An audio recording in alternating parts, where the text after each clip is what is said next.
Okay, welcome everybody. My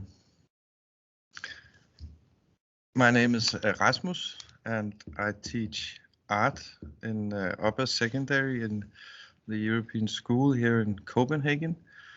And I'm going to give you an introduction for this subject for art as an elective subject at the European School. This will take around 10 minutes. And if you have any questions, if you want to talk about anything, there's another meeting at 20 to 9 where I will be present together with 2 students from S6. So you can't talk in this meeting, you can't use the chat either. But please come back to the other meeting at 20 to 9 if you want to talk and ask with some of my students as well. So, right, just a second. So, yeah, I teach in the European School, and I practice art myself. I paint and I draw, and this is a drawing that I made of Einstein. And I put it in here because I think Einstein is a good example of a individual who had a great creative drive that led him to a lot of amazing discoveries, and basically his approach to science can be compared to the way an artist works, with curiosity and experimentation. And I like to look at art and this subject the same way. I like to look at our creative potential, and then build on that, because I believe that together with Einstein, that imagination and creativity is a very important factor that can take you many places.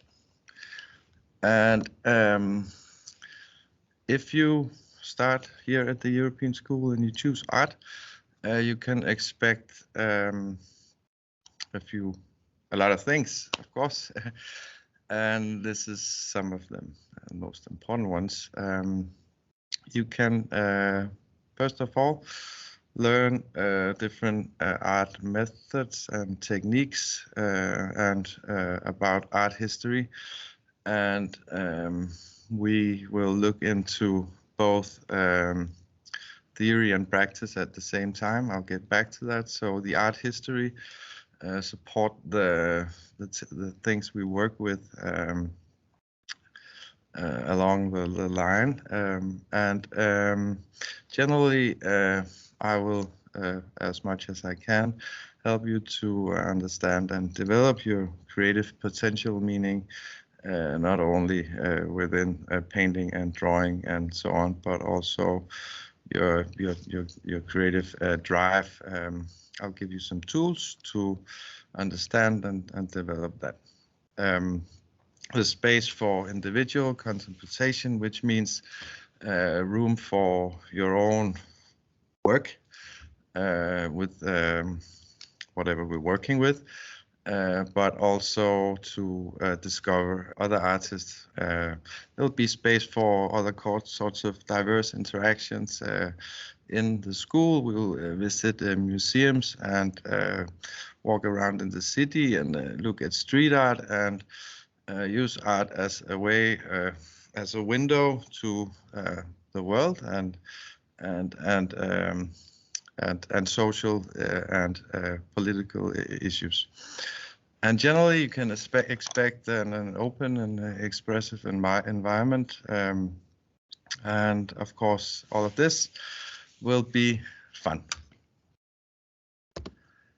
This subject, art, is, like I said, based on both theory and practice.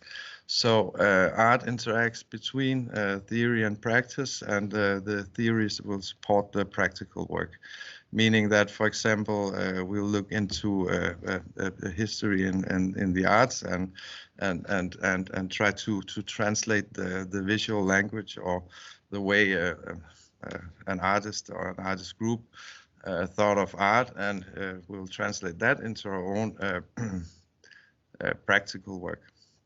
And the subject is based on the practical work and how you reflect on your work, your process, the choices you take, but also the choices, the choices that you don't take because you will leave something out. That's also very interesting. And this will all generate art historical awareness, of course. Let me see. So this year in art class, we're working with 2 overall themes: art inside museums, galleries, exhibition spaces, and art outside in the city. So we have been working with an overall theme with the bodies in art, body shapes, gender, ethnicities, and so on. Been working with portraiture, croquis, drawing, collage, installation, working with installation right now. After that, we'll look into graffiti, street art, architecture, and in the end, we will sum it all up with work on with site-specific art, which is related to almost all of it. And besides that, we'll go on several exhibitions and to look at several exhibitions and excursions outside school, but we also create our own exhibitions.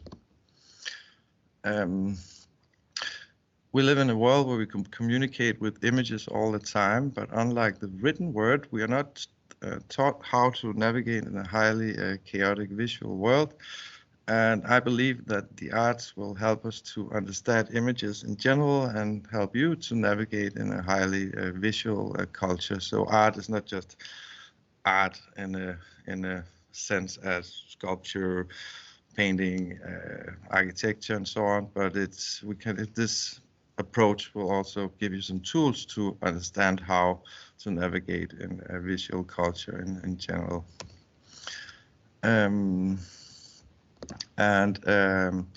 Students here comes with all sorts of different cultural and linguistic background, and as much as this is a resource, it also requires differentiation sometimes. Art is taught in English, but we sometimes communicate in Danish as well. All of these pictures you see is student work. In the school, there are several assessments, formative and summative.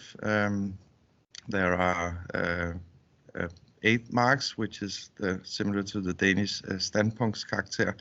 And then there is B-tests, which is more like summative, sums up your understanding of a specific topic that we have been working with. And then there's a final C mark, which is in Danish årskarakter, but a mark that sums up your work the entire year. And it's a little different in S7, where of course we'll expect more of you. So, and generally when you choose, if you choose art in C level here, you will gain basic tools, visual understanding of basic visual means, and periods in major art historical periods, and basically an insight in contemporary art. All of this will lead to, in the end of S7, if you choose art on an A level, which you can do here, if you're not aware, the European School is only one of 3 or 4 other gymnasiums in Denmark where you can choose art on A level. So that means that we have a lot of time. If you have any questions for all of this, please check back in the room, the other art room at 10 minutes to 9, and I look forward to see you there. Bye.